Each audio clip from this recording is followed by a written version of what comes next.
Doctor Thaneshwar Sharma हमारे साथ connect हैं। थानेश्वर, क्या हालात वहां?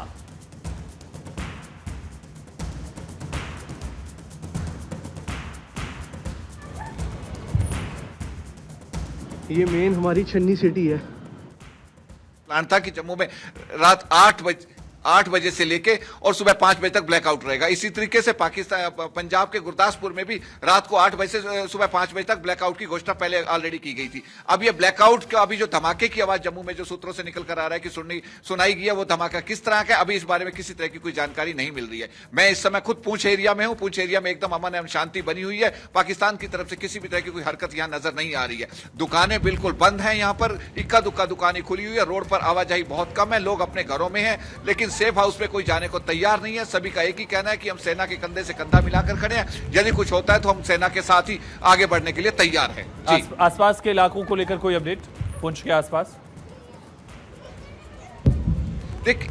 देखिए, पुंछ के आसपास का जो आखिरी गांव है तेहरा करके गांव है, वहां उस गांव में मैं गया था जहां से एलओसी मात्र कुछ ही 4 से 5 मिनट की दूरी पर थी। वहां के लोगों में भी पूर्णतः गुस्सा था। वहां के लोगों का एक ही कहना है कि तिल तिल कर मरने से अच्छा है कि एक ही दिन आर पार की लड़ाई हो जानी चाहिए। वहां के लोगों ने साफ शब्दों में कहा कि जिस तरीके से ऑपरेशन सिंदूर स्टार्ट किया, ऑपरेशन सिंदूर 2 भी स्टार्ट होना चाहिए, ताकि जो पाकिस्तान में इक्का दुक्का जो आतंकवादी ठिकाने उनको भी बिल्कुल साफ हो जाना चाहिए और पाक अधिकृत जो कश्मीर है वो हमें मिल जाना चाहिए, ताकि जो ये तेहरा गांव से होते हुए जो उरी को जो सड़क जाती है वो बहुत नजदीक की सड़क है, उससे हम श्रीनगर बहुत जल्दी पहुंच जाएंगे, ताकि पहले जिस तरीके से सड़क खुली थी ताकि हमारा वो रास्ता साफ हो जाए। और यहाँ के लोगों का कहना है कि हम तो पैदा ही गोला बारूद के बीच में हुए हैं, क्योंकि पाकिस्तान कोई दिन ऐसा जाता होगा जिस दिन गोला बारूद ना करता हो तो हम इसके ये जो पटाखे बजाता है हम इससे डरने वाले नहीं हैं। हम भारत अगर इसमें हिम्मत है तो मर्दों की तरह सामने आकर लड़ाई लड़े। जिस तरीके से पाकिस्तान बैकडोर से हमला करता है वो अब बर्दाश्त नहीं होगा।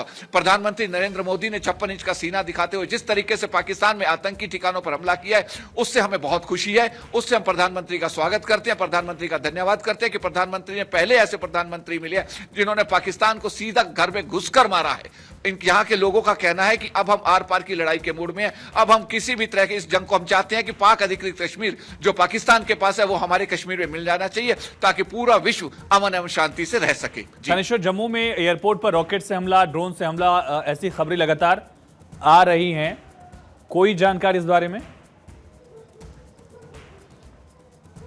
देखिए, ऐसी खबरें अभी मेरे पास भी आई हैं। अभी सूत्रों से जो निकल कर आ रहा है कि ड्रोन से कुछ हमले किए गए हैं। कठुआ में भी कुछ जानकारी आ रही है कि वहां भी कुछ हमला हुआ है, लेकिन सेना की तरफ से अभी इस तरह की कोई ऑथेंटिक जानकारी नहीं आई है। क्योंकि पुंछ में जिस जगह मैं खड़ा हूं, ये मेरे बगल में एक केमिस्ट की शॉप खुली हुई थी।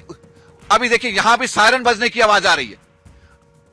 मैं आपको सुनाना चाहूंगा, ये देखिए, आप सुन रहे होंगे, सायरन बजने की आवाज यहां भी आ रही है। जो अलर्ट सायरन था वो यहाँ पूंछ में भी अलर्ट सायरन बज गया है। अब ये जाके देखना होगा कि अलर्ट सायरन किस तरह का है, क्योंकि सेना ने कहा था कि जैसे ही किसी तरह की कुछ अनहोनी की घोषणा होगी तो अलर्ट सायरन बजाया जाएगा। अलर्ट सायरन यहाँ बज गया है तो मजबूरी में मुझे लाइट ऑफ करनी पड़ेगी, इसलिए मैं माफी चाहूंगा कि आगे मैं लाइव कंटिन्यू नहीं कर पाऊंगा, क्योंकि जिस तरीके सेना का जो रूल है उसको फॉलो करना मेरा भी फर्ज बनता है।